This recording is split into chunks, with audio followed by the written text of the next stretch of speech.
Good evening, everyone. I, I am Yuvraj Singh, delegate of Sambhav Initiative and the moderator of this event. On behalf of the organizing committee, I extend a warm welcome to our esteemed dignitary and all the participants.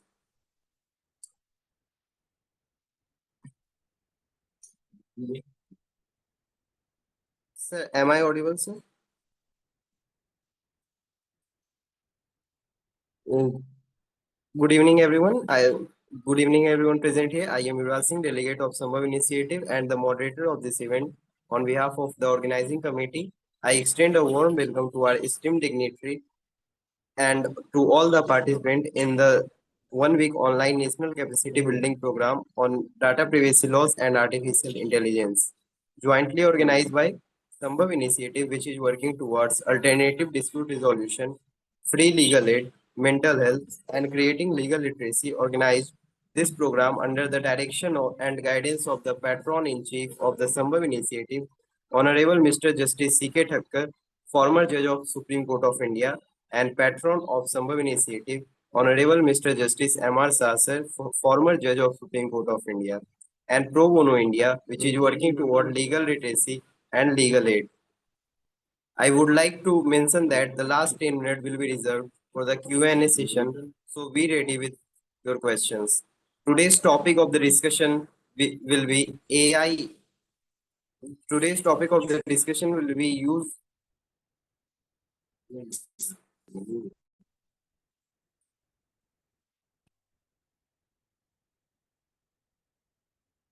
Hello, sir. Am I audible, sir? Yes, you Yes, will. you are audible. Yes. Hello.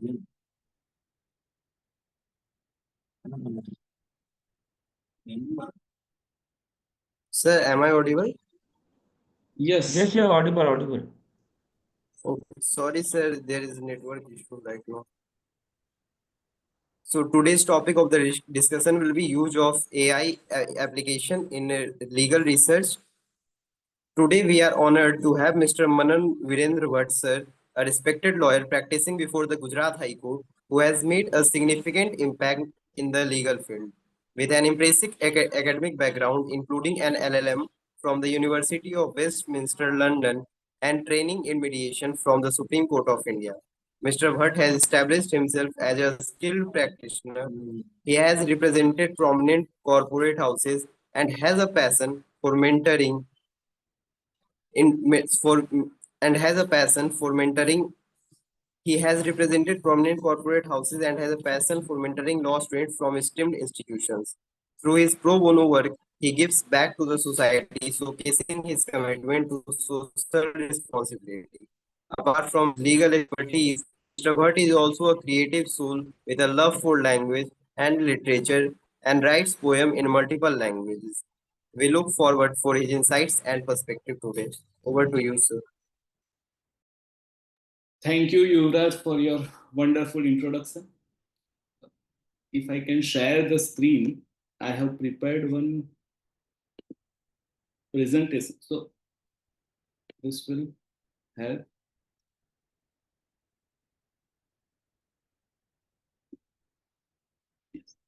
So as mentioned by Yuvraj, today's topic is use of AI application in legal research.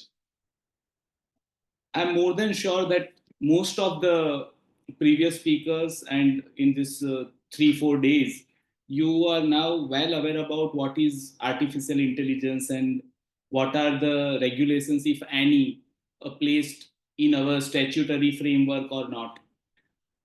Moreover, whether the legal research through AI, whether there is any regulatory guideline provided under the act or the statute or in any statutory framework. So the AI and its usage in legal research is in very nascent stage. So I don't think that there is any statutory or regulatory framework which governs the usage or which restricts or regulate the usage of AI application in legal research is currently in place. Therefore, the responsibility on our part as a lawyer or as a legal researcher, if there are students who are participating in this seminar. So our responsibility is for twofold.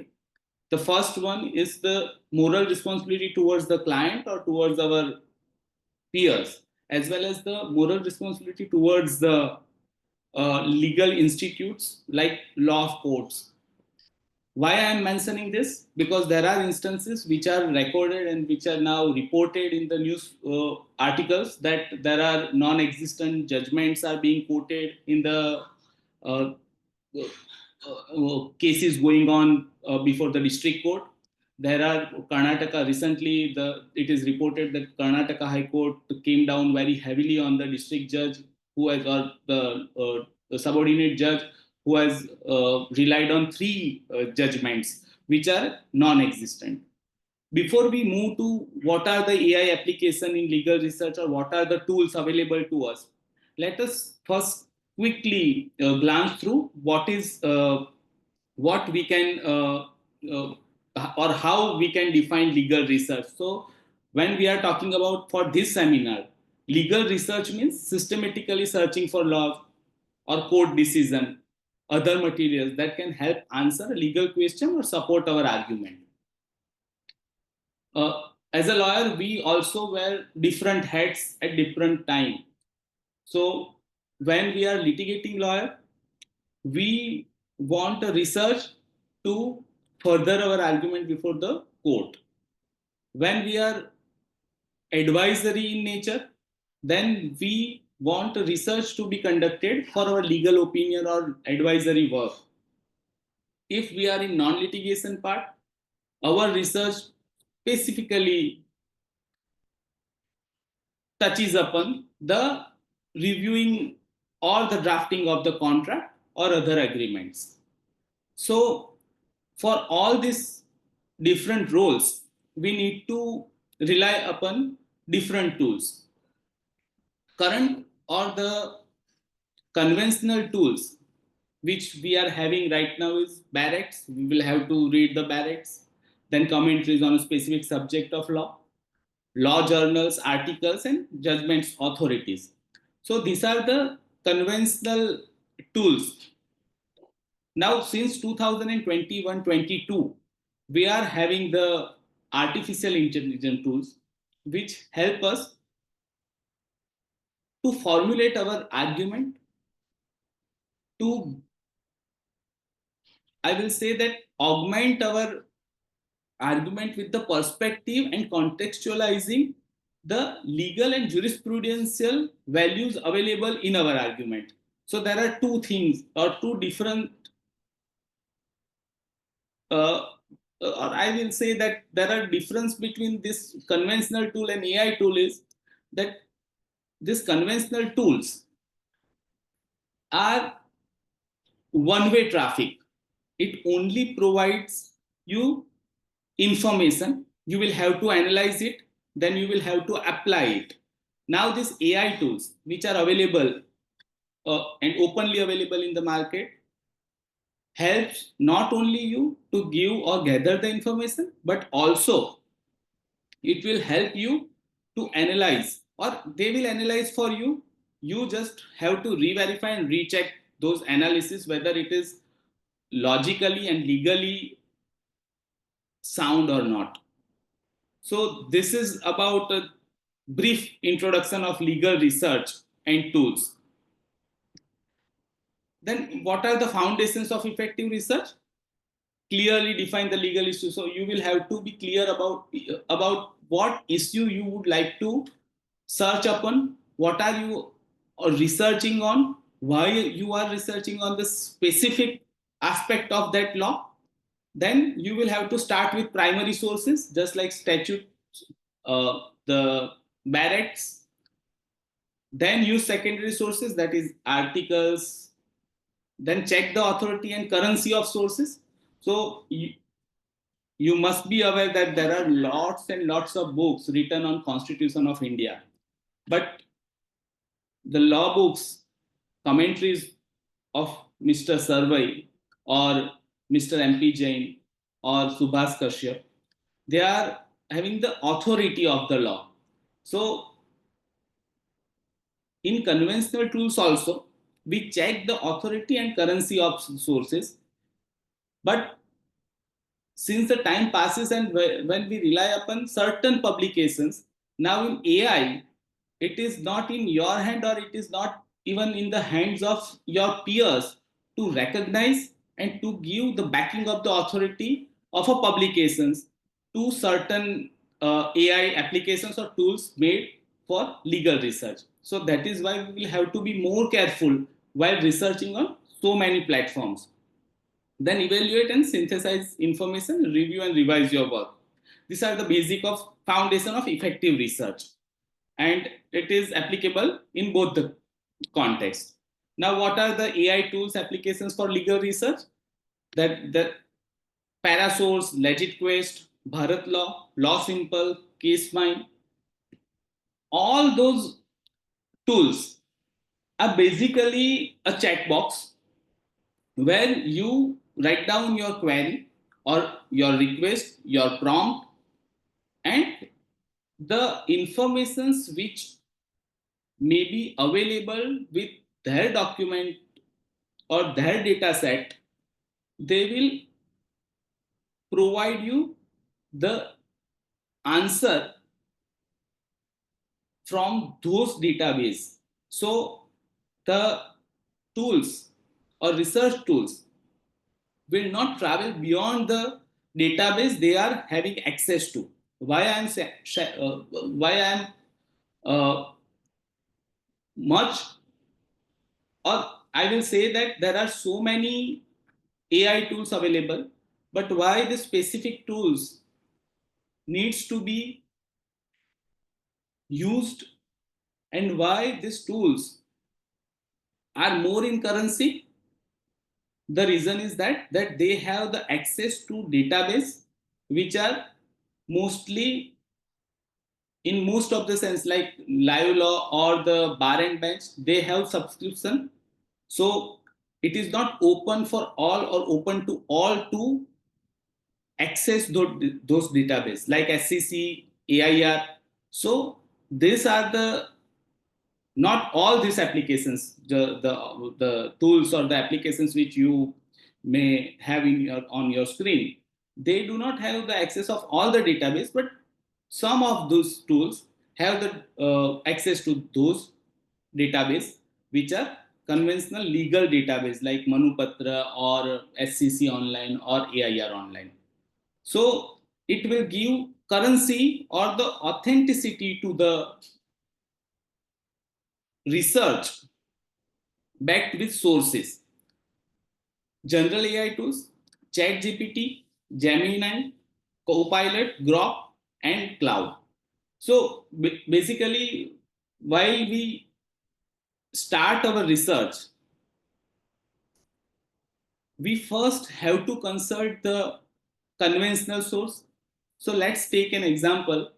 When a client comes to us, or any legal aspect needs to be reviewed or researched by us for whatever purpose, be it for contract review, be it for legal opinion, be it for litigation or drafting purposes, first we will have to be very sure about the basic source. So like Constitution of India and then this statutes. But many a times we do not know that there are so many statutes available which we have never come across in our, even if we have practiced for 20-25 years. So let me share my own example. While preparing an application of furlough or parole, I was, and it is parole and furlough application is used to be, or it is considered right now also, it's very simple application. You just write down the facts and you prepare a parole and furlough.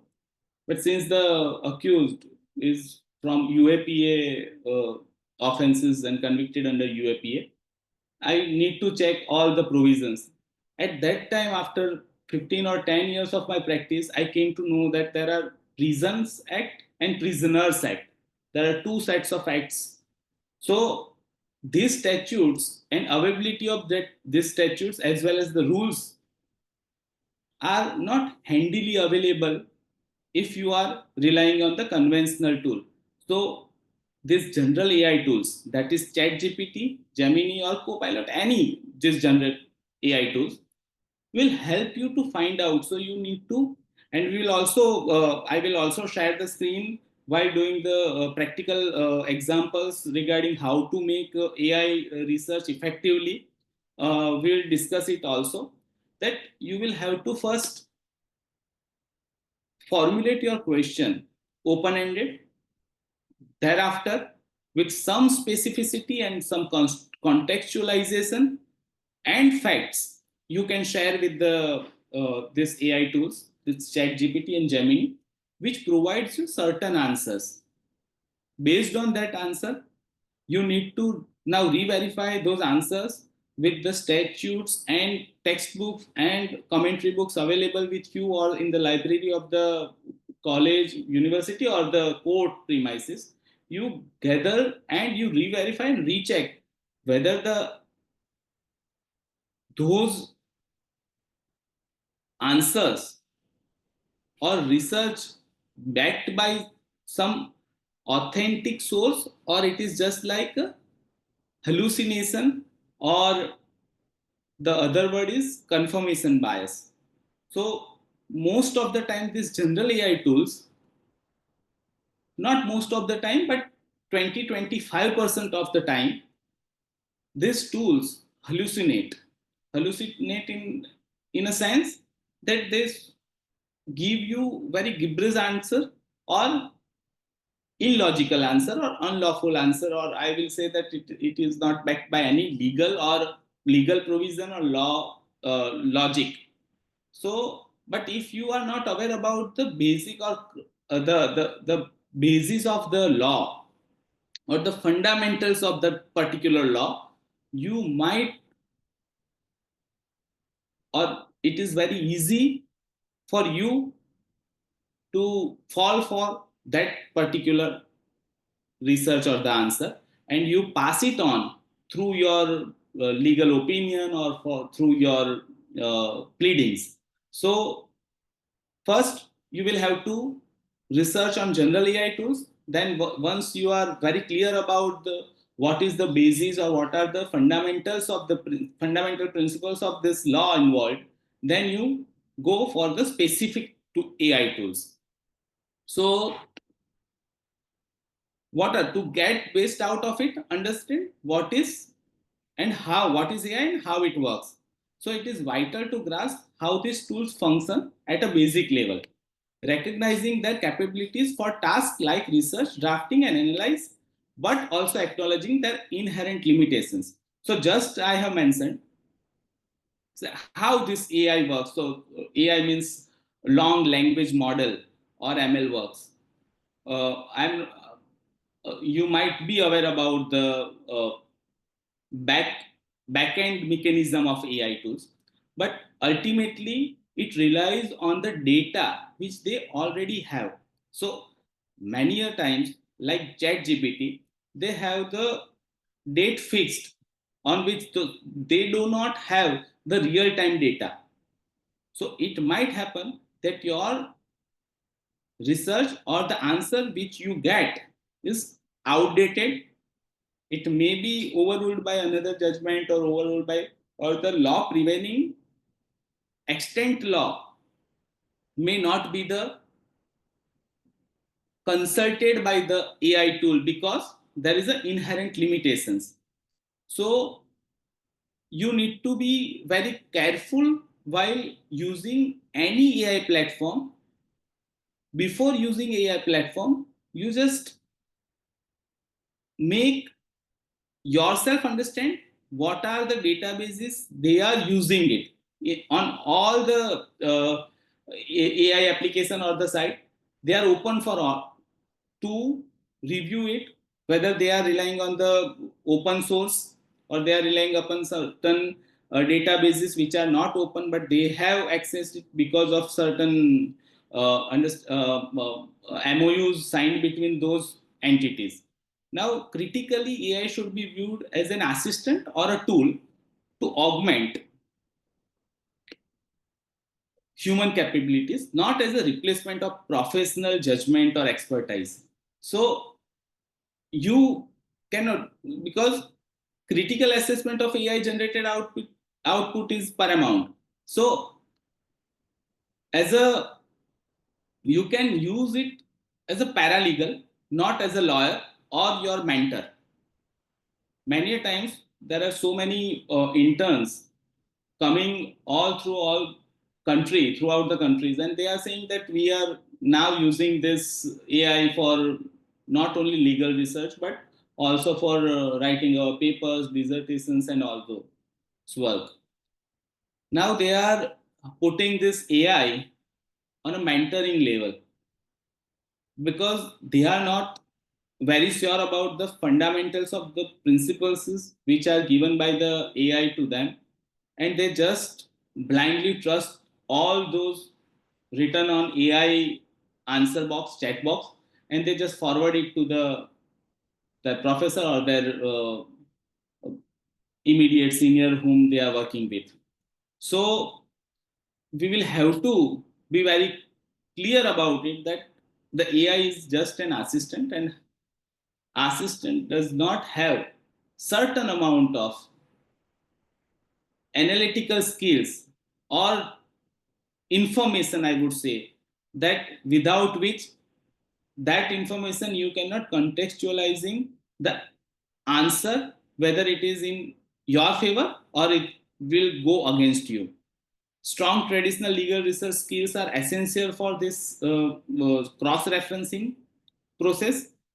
And effective use of AI often depends on the quality of the instructions, learning how to craft clear, specific, detailed, and context aware questions, prompts for guiding AI tools, and be vigilant about bias. So, this is the sum and substance of how AI will give you the answer and how you should be recheck the answer you got. Trust but verify, fact check everything, apply legal judgment, review and refine. Here, trust but verify means, let me share my experience.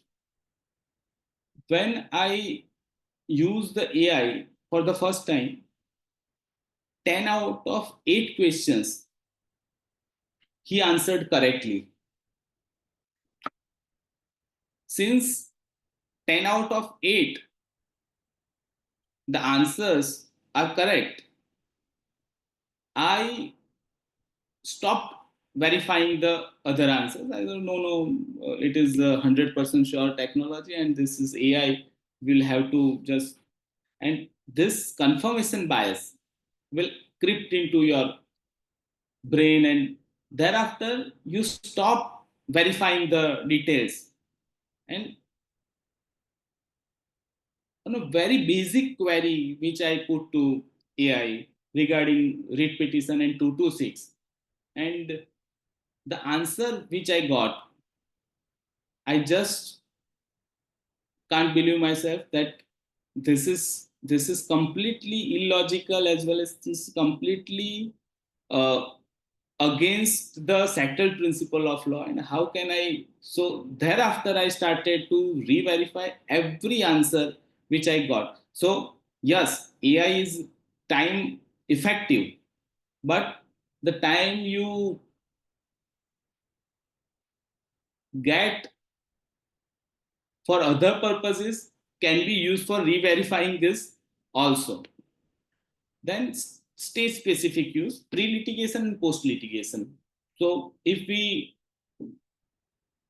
for pre-litigation stage, the AI can be used for research as well as drafting purpose also. Don't ask the AI to draft the entire thing at a scratch. First you draft and then you can ask them to settle it.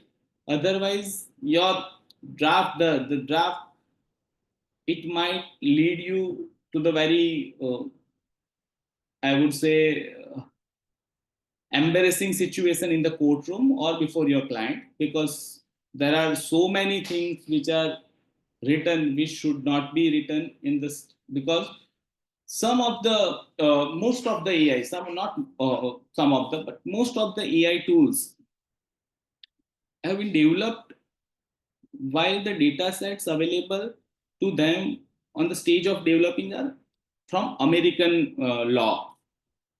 So the majesty of law or certain principles which we follow, or courtroom etiquettes or courtroom, I will say, self-imposed restrictions which we follow, they are not following. So we still use the word honorable the learned, or learned the civil court. But the American style is that the judge is, or the first name of the judge is written in the text of the particular judgment. So when you ask the upload your judgment or of a lower court or appellate court, and ask them to prepare a first appeal basis on the basis of the judgment which you have uploaded. So the AI tool will take the name of the judge, and then it starts writing that so and so makes a ad while making this or observing this, or ad in not following the law. So some, we will have to be very sure about it that you need to work on your proposition first. Then after settling the first draft, you can ask the AI for rewriting or reframing or rephrasing your. But do not just give the task to the AI and then take whatever he gives to you as a gospel truth.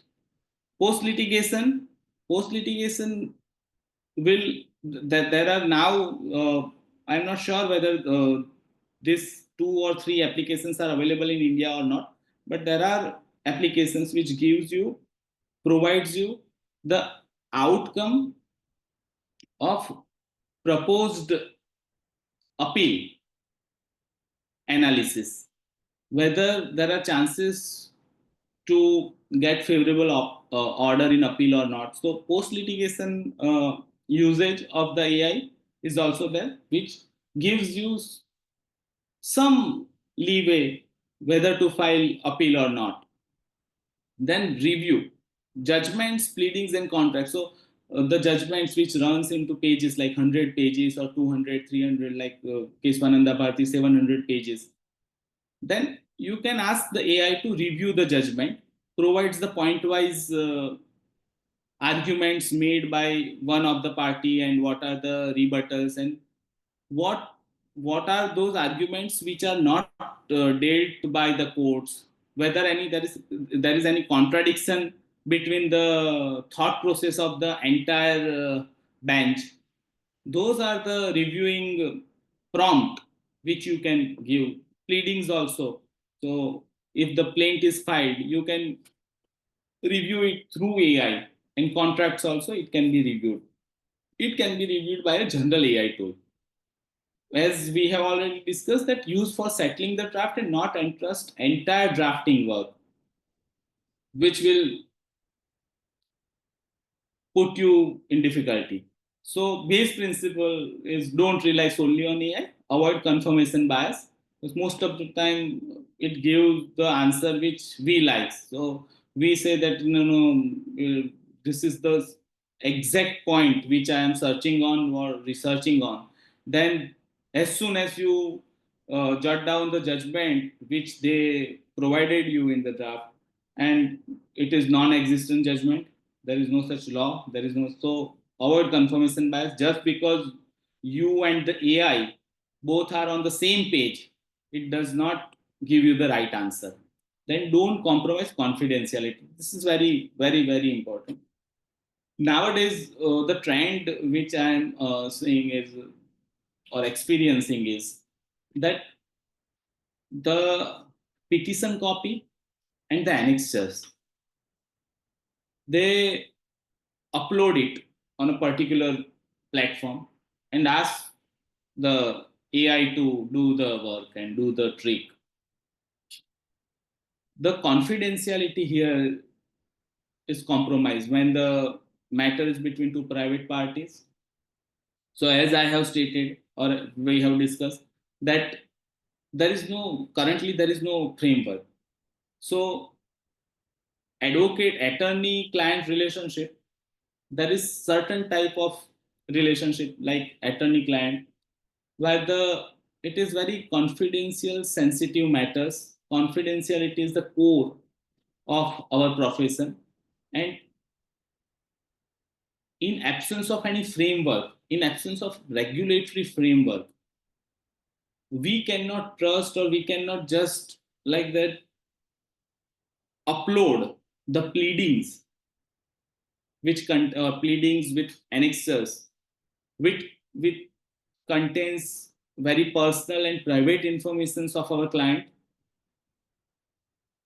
and this may lead, there are no cases available right now, but in future we will see the cases where the client will ask you why should you put or why have you put this confidential information on certain website or certain application AI tools, because it has been used against the client. In, so that thing we should be very clear about it, and it is a very sensitive topic altogether, confidentiality as well as the AI while legal making our legal research. So since no regulatory framework, we need to moral check the process whether it should be done or not. Now the I will say that in AI, the best question will get the best answer. Now, how to frame the question, how to reframe the question, there are multiple point of views on that. So let's how to formulate the question. So give factual and contextual background. For example, it is just an example. So what are the limitations of constitutional courts? This is the prompt while deciding the writ petition filed under 226 of the Constitution of India. This is the prompt. Now you are providing the context and background and some factual without any uh, confidentiality breach. We are the respondents and petition is filed seeking removal of alleged unauthorized constructions allegedly made us on a private land of the petitioner. So this is how in a general AI tool you get the best answer, because this is a general answer. So for this you do not need or you do not want to go or log in, because most of the law specific AI tools, they are paid versions, and the subscriptions are on a higher side also. So you may just with this contextual background you can use the general AI tools which are freely available in the market. Now, second is do not provide answer or your assumption in the question. So, I think High Court has ample power to grant declaratory relief. Am I right? This will lead to confirmation bias. So, as soon as you give this prompt, so it may happen that it will provide you certain principles of law which are not well recognized or well settled against the well settled principles, because declaratory relief and between two private parties, it is not the read jurisdiction of the High Court. So and you this question is also or this statement is also not clear on so many levels. So whether the High Court has ample power while deciding the appeal or in a original jurisdiction or extraordinary jurisdiction like a writ petition, this declaratory relief, what kind of declaratory relief, whether it is under the specific relief fact or it is for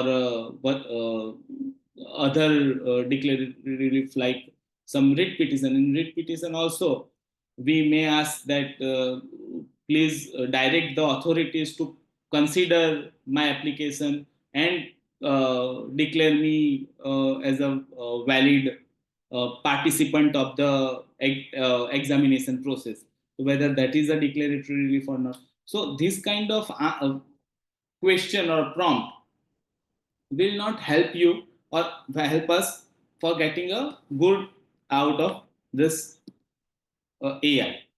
Now, where to start?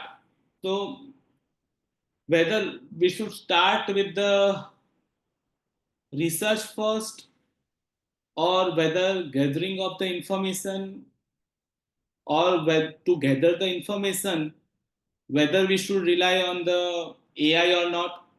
These are certain questions which requires experience and some of the part, well, whether to start or not, will your foundations and fundamentals will lead the way. So there is no uh, perfect answer to it, whether to start with gathering the information or just to start researching through AI tools about. So let's take an example. If the client comes and say that I need to file a legal proceeding against a private person and wants to get my money back. So whether just I type this query which the client asks me for my legal opinion and advice, whether it's, or I should study the papers and I should consult the uh, legal framework and then I come to this AI tool or not. So personally, I believe that one should not start making the legal research before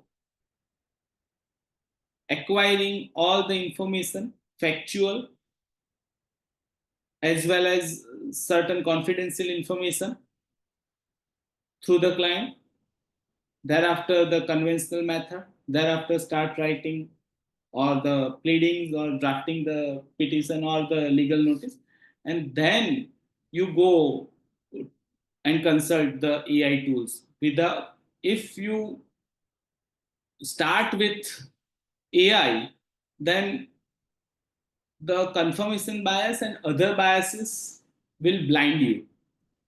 And believe me, it blind you immensely because there are articles on it. The human mind is, in a sense, very, very, very lazy.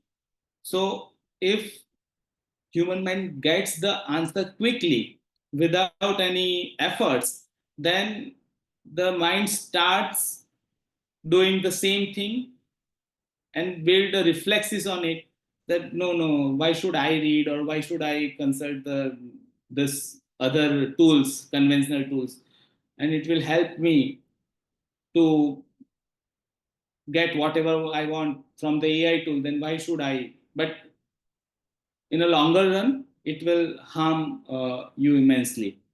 Now, negative to positive route will help. So, this is one of the principle which is very interesting. So, if you are faced with a query, whether the High Court has the power to issue writ against the state authority or non-state authority also. So this is the broad query. If I have that query, then I will start with the negative. So negative means I will say what are the limitations of the High Court while issuing writ petitions? What are the scope of inquiry the High Court should make while entertaining writ petition? what are the rules or settled positions of law regarding the locus standi and the CPC's applicability regarding the joinder, non-joinder, misjoinder of the party. This will help you to get the answer, which might not directly give you the or to make your understanding clear about the law, but the confirmation bias with regards to this is slightly on a lower side when you start with a asking what you want in a negative manner. So whether the court has the power, which court has the power. So this will not give any idea to the AI whether to provide a confirmation bias to it or whether any hallucination should be. So, but the base principle is still there. You will have to recheck and re-verify the information you got from the answer. But this will help you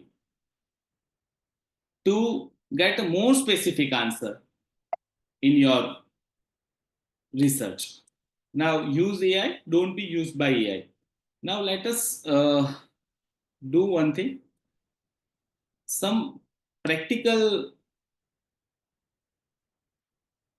examples on parasols. So there are two, yes. So, whether you can see the parasols, okay. Now you may see it. Let yes. So this is parasource, one of the legal tool, and I find it very reliable. Why? Let us put a question, and then I will explain why it is. I find it reliable, not perfectly, but it is reliable for a reason. Let me check.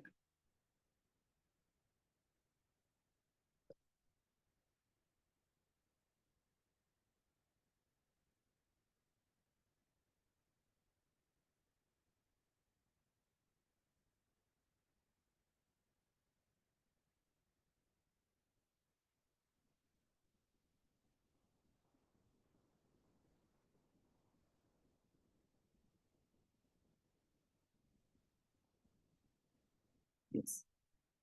So this is the answer. A petition is typically filed in RAM. In the context of legal jurisprudence, writ petitions generally in personam, meaning they are against specific so and so. And this is the entire answer. Why I find it relevant?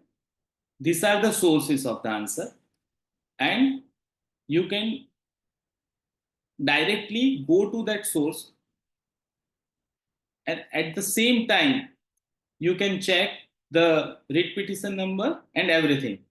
So, Allahabad High Court says about this principle of Supreme Court and the para. So when you click it on, the paragraph will be shown that this is the paragraph which on the basis of which I give this answer. So lastly, the conclusion is that therefore, while the writ jurisdiction is broad and can address various legal issues, it is not typically used for action in RAM, which involve determining the status or ownership of a thing rather than addressing the conduct of a party. So this is the reliability test for me because the sources are available with all the judgments which so the answer might not uh, give you the exact proposition which you are looking for, but it will provide you the list of the judgments which can be consulted by you to get the proper answer. So this is regarding parasource. So this is a specific query whether writ petition can be filed in RAM or not. Now, in general, this AI here for a general to as a general. So how many laws in Gujarat?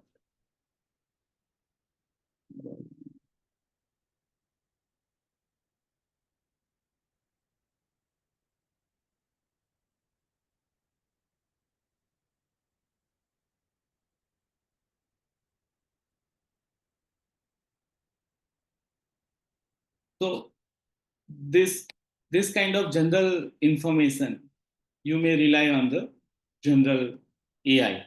So this is the difference between general and I'm sure that you most of the participants have used these tools, but this is I would like to show to the participants who have not uh, used or they are nascent or they are just beginners in this AI world. So that is all from me. Thank you.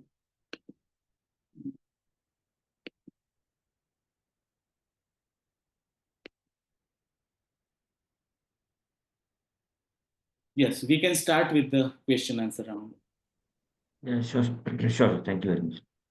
So, participant, you can raise your hand or put the question in the chat box, if any. Let me allow 1 second.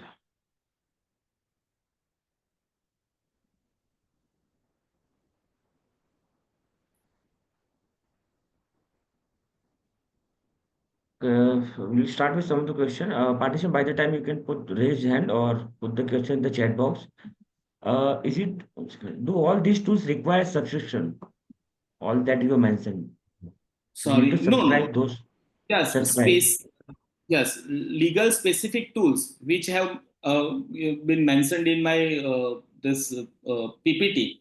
They are all paid versions. So Parasource and all are paid versions.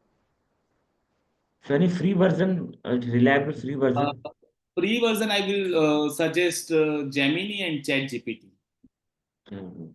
Yes, you you can train them and after usage of 10 to 15 days they are trained, so they will give you nearly right answer, so that can be used. So sir, how much reliability we can have CI when it comes to citation? So Okay, for another. the yes, for the special tools that are legal quest or parasource, you can rely because the sources they will mention that this is the judgment with the citation, but you will have to cross verify those judgment.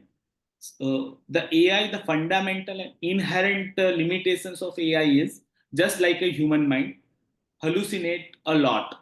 So even if the percentage will be less or more, but AI will hallucinate.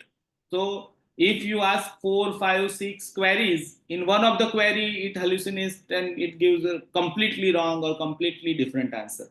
So many times the citation is right or the citation is correct, but the facts of the case is completely different from what interpretations have been made by the AI. Okay. Another question, is it mandatory to ask general to specific? I asked AI to design poster, it kept changing my detail despite repeated instruction. Yes, because the AI has been made like this. So every time you put a query, you get a different answer, more or less similar, but the language is different. The phrases which is used or which are used in this question answer is will be different. So that is how it has been meant or it has been created. Sure, sure. Another question, sir, can we use this platform for drafting? Not much, but yes, I use it for the purposes of legal opinion rephrasing. So it will give you the advantage of this formatting tools. So without consulting the formatting tools, they will formulate the legal opinion which you have already drafted or which you have already given the dictation to your steno. So after getting the dictated version, you ask the AI to rephrase or redraft it in a specific manner, like a bullet point manner or something. Yeah. Another question, sir, how much reliability we can have on this AI when it comes to citation? Just I have answered that you will have to cross verify for two things. There are two problem. First is there are citations which are non-existent. Second problem is there are citations which are correct, but the law cited and the query you raised both are different. So it might happen you have asked for some constitutional law question and the judgment which was cited by the AI is of some CPC or a basic principle of criminal law. So you will have to re-verify those citations. Sir, can you suggest some AI for paraphrasing legal research?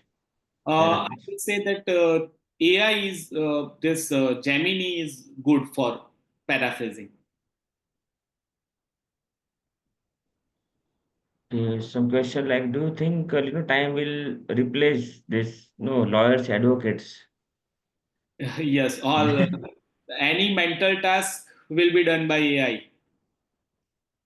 The time will tell at what time and at what speed it will take. Yes, Okay, are there there is any obviously laws yes. prohibiting use of AI in India or abroad for legal field? No, no. As to my knowledge, there is no such regulation in place which prohibits or regulate even the use of. But there is one very interesting question. This Archana Khandelwal's question. Archana ji has asked whether can this model be used in government forensic laboratories. So there is a case in USA where the expert evidences are being taken, and the cross in the at the time of cross examination, the question was put whether you have relied upon the AI, and the expert uh, gives the answer in affirmative, and the court then discarded the expert because the expert has relied on AI. So it is very interesting field to know whether what would be the ramification if the reports or AI generated report will be produced in the court proceeding, because the major flow of the or flows of the AI is the hallucination and generative bias and the data set available to them. If the data is not filled, then the answer you will not get the answer. So they will not search the data because the data field in which they will have to operate, and for them, if the data is not available in the that database, then there is no answer from the AI. So it might hallucinate or it might provide a completely wrong answer, or it will create an answer which is not completely right or which is completely incorrect. And yes, one of the interesting question is also that there are uh,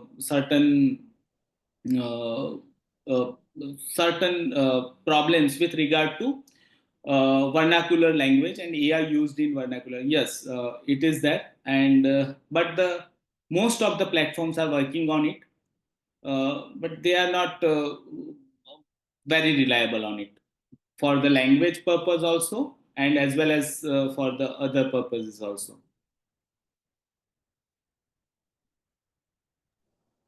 Okay. Any other question, participant? Last one to short question before we wind up.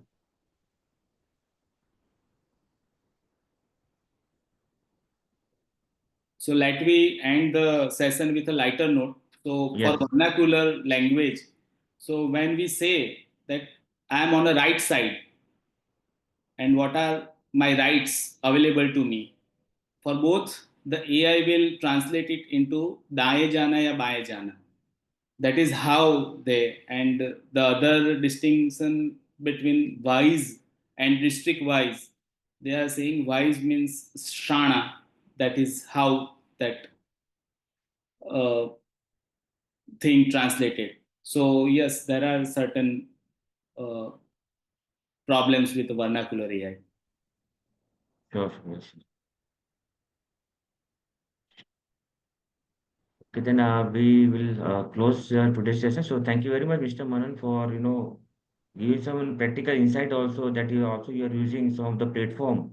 Again, at least stated another resource person also inputs is required. So whatever is inside, it's generated and being presented before us, and wisely we have to use. Right, blindly if we are using, it will be difficult for us, all of us. So thank you very much, and look forward to see you in future sessions. Thank you. My pleasure. Thank you.